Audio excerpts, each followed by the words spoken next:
how you relax here on the plane? What do? You read, you take notes? Yeah, I read a book here.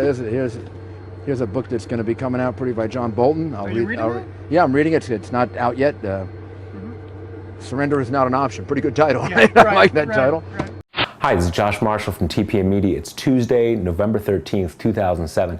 That was Rudy Giuliani from about 6 weeks ago in an interview he did with CBN's David Brody. And he was talking about the new book he's reading from John Bolton called Surrender is Not an Option. Now, there's not an old proverb, but there should be, that says that saying stupid things on TV talk shows means never having to say you're sorry. And boy, has John Bolton done it. Now remember, John Bolton had a couple different positions in the Bush administration, first at the State Department, and then a recess appointment he got to be the ambassador at the United Nations. And if you look back over the course of the Bush administration, John Bolton has been on the side of all the stupidest, most ridiculous, and eventually most obviously failed policies that the Bush administration has ever had.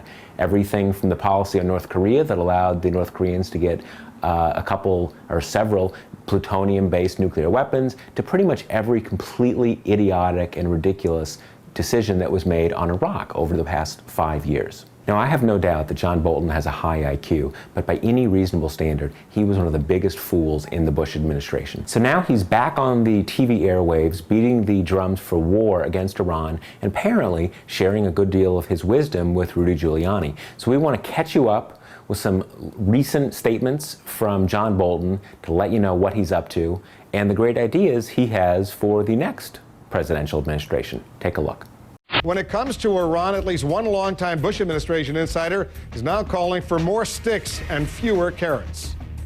And joining us now, the former United States ambassador to the United Nations, John Bolton. You've said before that they're beginning to know our number now, right? They're beginning to know that we lose our resolve quickly, we're divided politically, of course, we're extremely divided, and they're leaping on that, right? I think so. I think you can see in the case of both Iran and North Korea a desire to stretch out negotiations and performance, waiting for the November election, hoping to get a better deal. I think in North Korea they remember Secretary of State Madeleine Albright clinking glasses with Kim Jong-il. Has to be the most embarrassing picture in her portfolio, and they're waiting for a return of that. I think there's nothing to be gained by negotiations with Iran over their nuclear weapons program. We've been at this diplomatically through the Europeans for over 4 going on 5 years.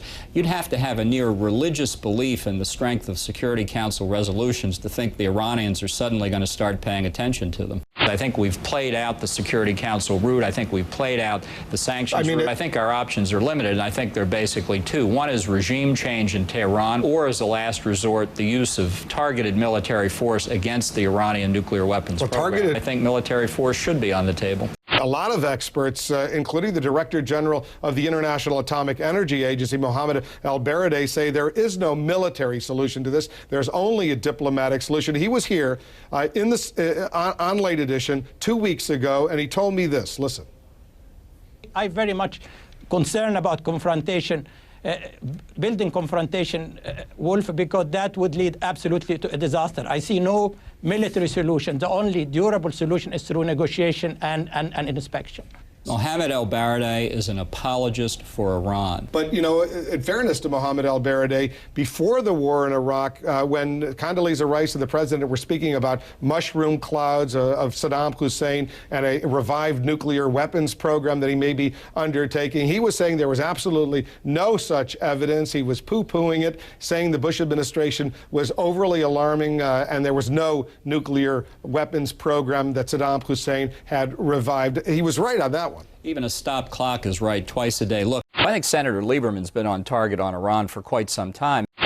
So if you wanted any idea of what Rudy Giuliani thinks are good foreign policy ideas, it seems like you've got a few good examples right there. I'm Josh Marshall from TPM Media, and we'll talk to you tomorrow. Surrender is not an option. Pretty good title. Yeah, I like that right, title. Right. Sometimes we go over speeches. Sometimes we go over issues. Sometimes we watch a movie.